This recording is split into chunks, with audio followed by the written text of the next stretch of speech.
Chapter 3. "You will still be handsome 10 years hence," Crevel went on, with his arms folded. "Be kind to me, and Mademoiselle Hulot will marry. Hulot has given me the right, as I have explained to you, to put the matter crudely, and he will not be angry.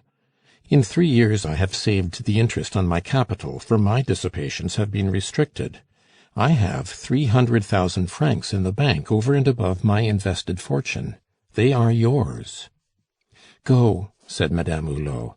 "Go, monsieur, and never let me see you again.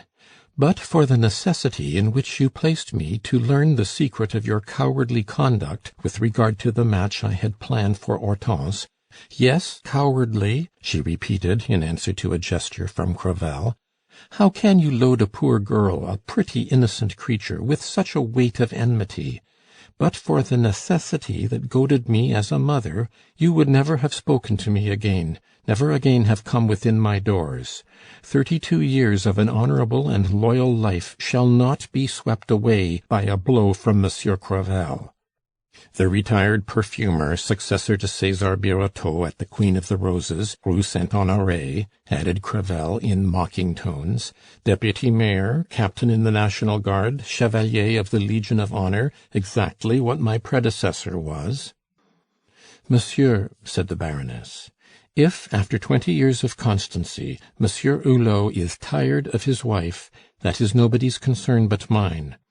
As you see, he has kept his infidelity a mystery, for I did not know that he had succeeded you in the affections of Mademoiselle Josepha. Oh, it has cost him a pretty penny, madame. His singing bird has cost him more than 100,000 francs in these 2 years. Aha, you have not seen the end of it. Have done with all this, Monsieur Crevel. I will not, for your sake, forego the happiness a mother knows who can embrace her children without a single pang of remorse in her heart, who sees herself respected and loved by her family, and I will give up my soul to God unspotted."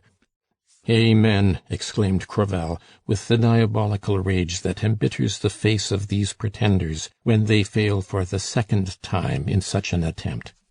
"You do not yet know the latter end of poverty, shame, disgrace. I have tried to warn you. I would have saved you, you and your daughter. Well, you must study the modern parable of the prodigal father from A to Z. Your tears and your pride move me deeply," said Crevel, seating himself, "for it is frightful to see the woman one loves weeping. All I can promise you, dear Adeline, is to do nothing against your interests or your husband's. Only never send to me for information. That is all." "What is to be done?" cried Madame Hulot.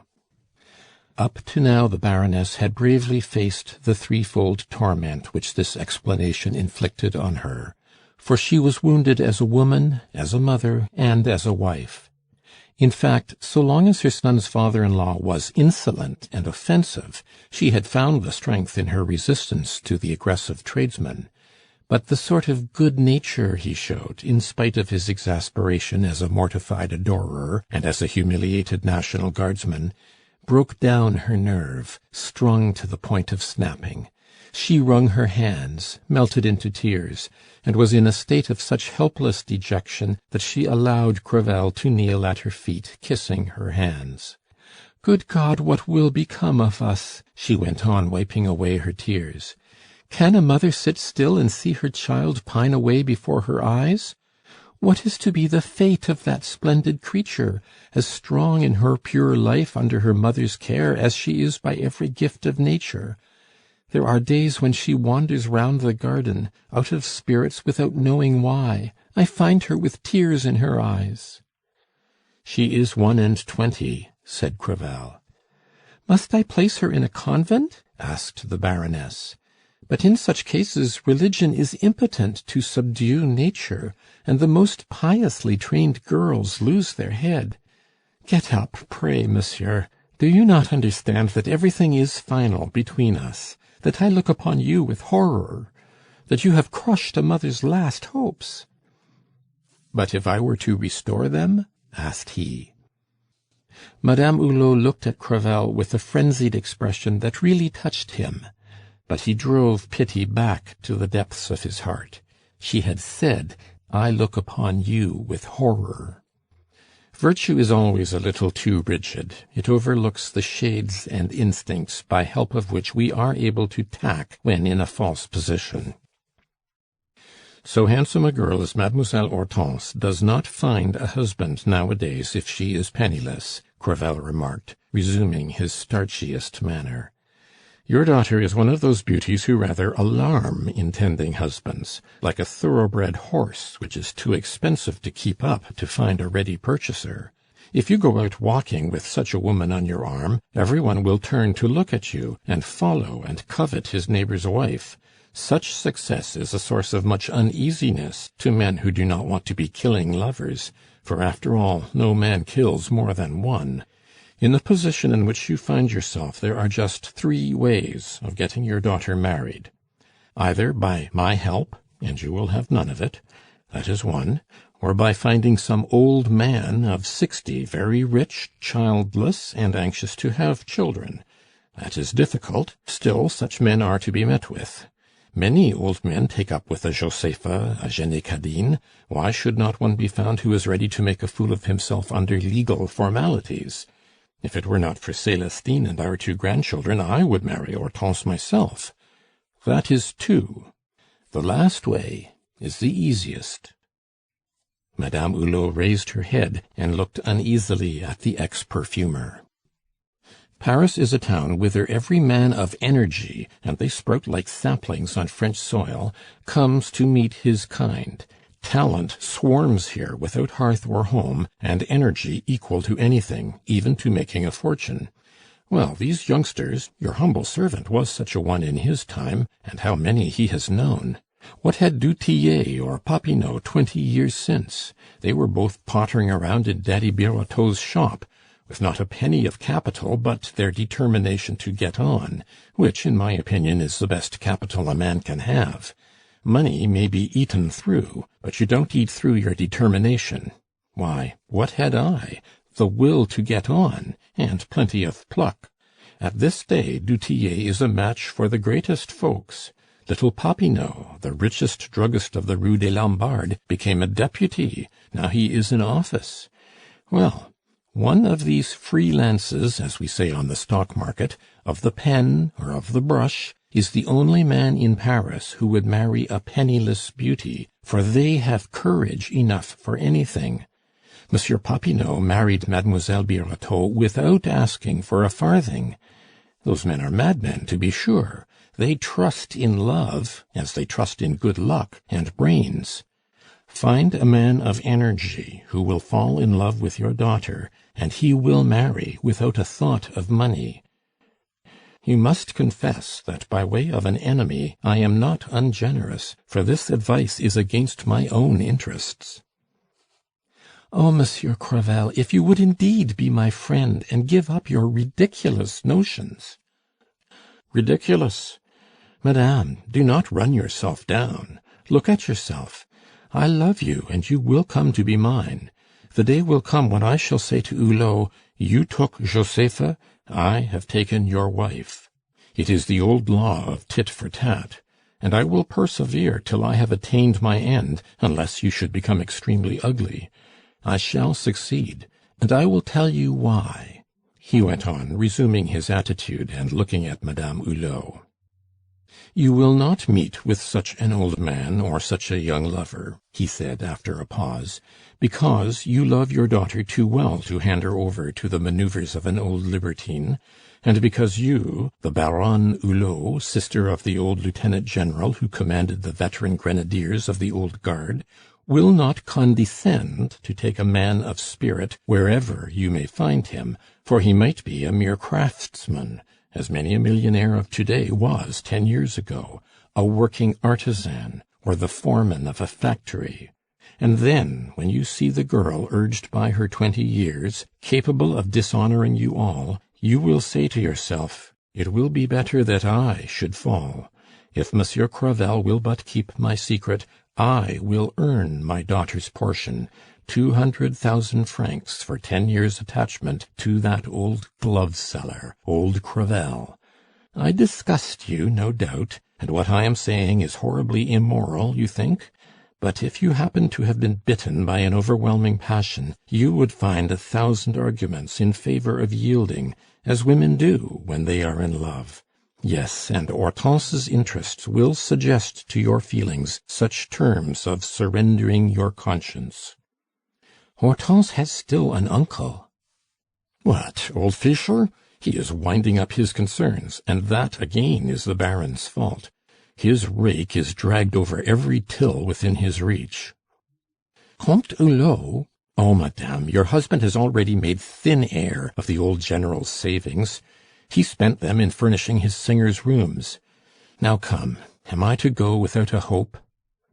"Good-bye, monsieur. A man easily gets over a passion for a woman of my age, and you will fall back on Christian principles. God takes care of the wretched." The Baroness rose to oblige the captain to retreat, and drove him back into the drawing-room. "Ought the beautiful Madame Hulot to be living amid such squalor?" said he, and he pointed to an old lamp, a chandelier bereft of its gilding, the threadbare carpet, the very rags of wealth which made the large room, with its red, white, and gold, look like a corpse of imperial festivities. "Monsieur, virtue shines on it all. I have no wish to owe a handsome abode to having made of the beauty you are pleased to ascribe to me a man-trap, and a money-box for 5-franc pieces." The captain bit his lips as he recognized the words he had used to vilify Josepha's avarice.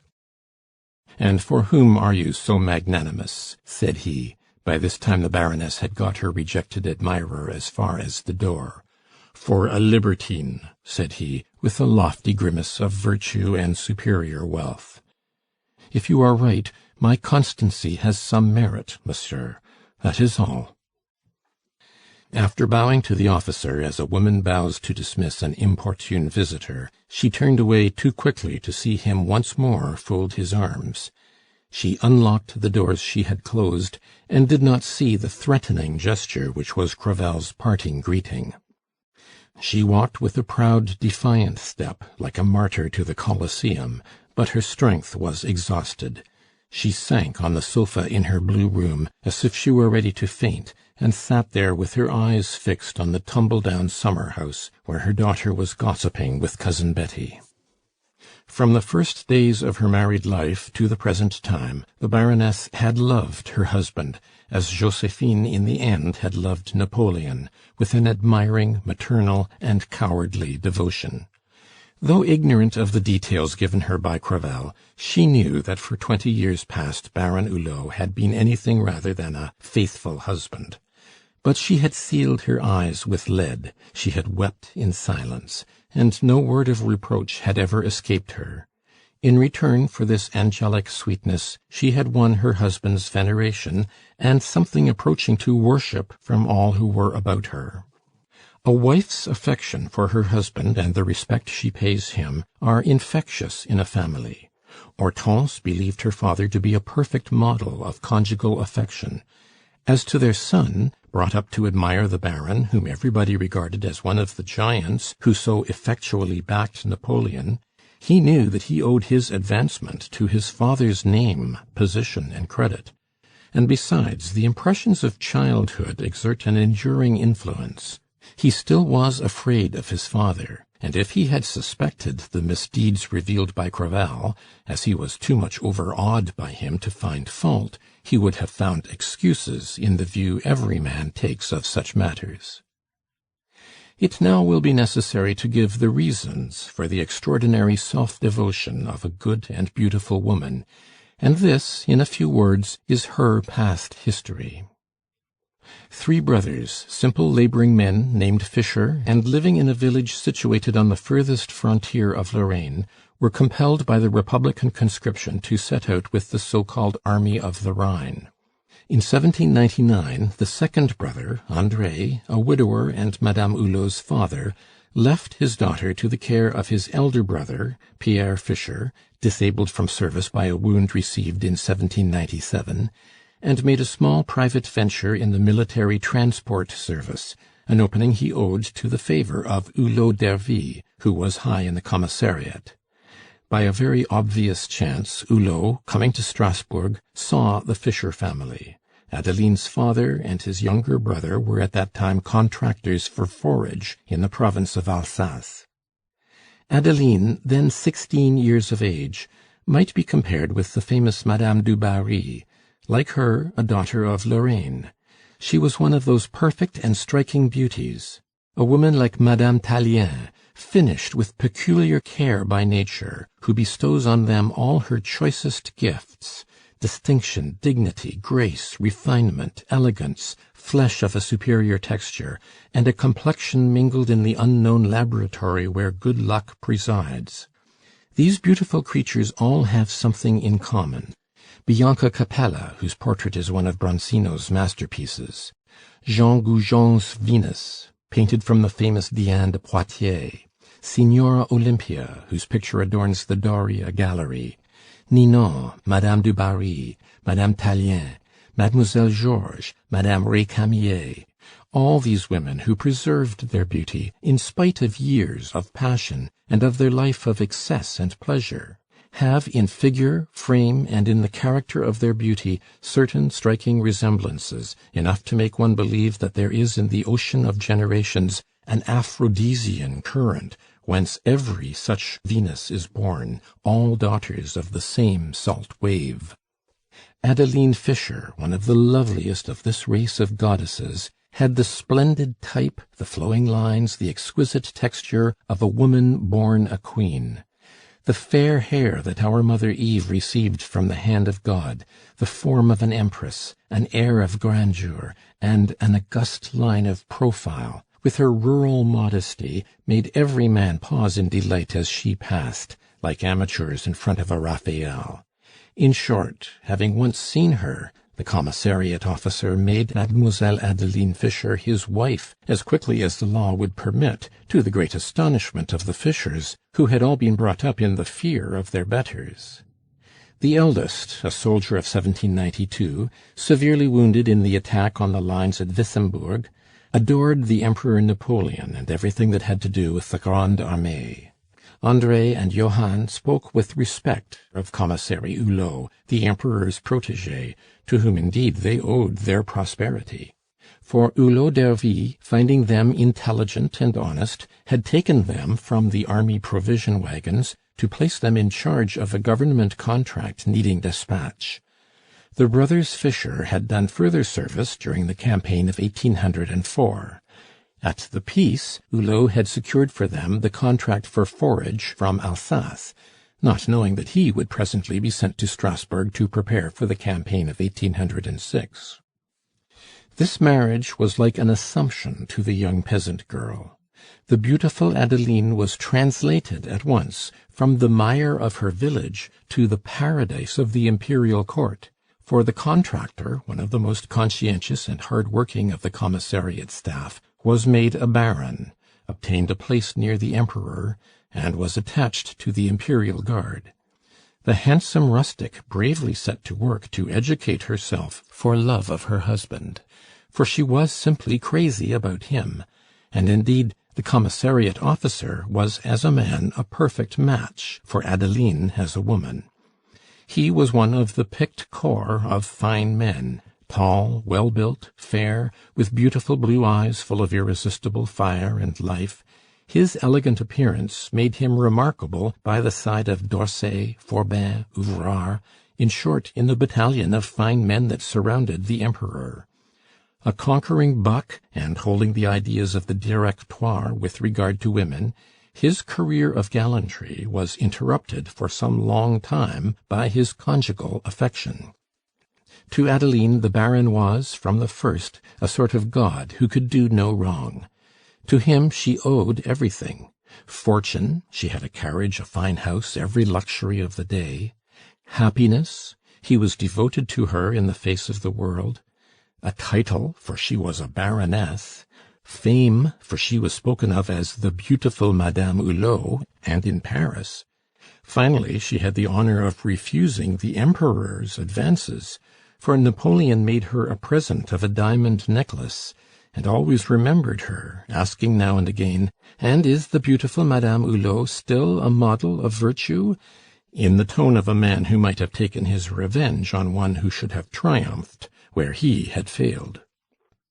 So it needs no great intuition to discern what were the motives in a simple, guileless, and noble soul for the fanaticism of Madame Hulot's love. Having fully persuaded herself that her husband could do her no wrong, she made herself, in the depths of her heart, the humble, abject, and blindfold slave of the man who had made her. It must be noted, too, that she was gifted with great good sense, the good sense of the people, which made her education sound. In society she spoke little, and never spoke evil of anyone. She did not try to shine. She thought out many things, listened well, and formed herself on the model of the best conducted women of good birth. In 1815 Hulot followed the lead of the Prince de Wissembourg, his intimate friend, and became one of the officers who organized the improvised troops whose rout brought the Napoleonic cycle to a close at Waterloo.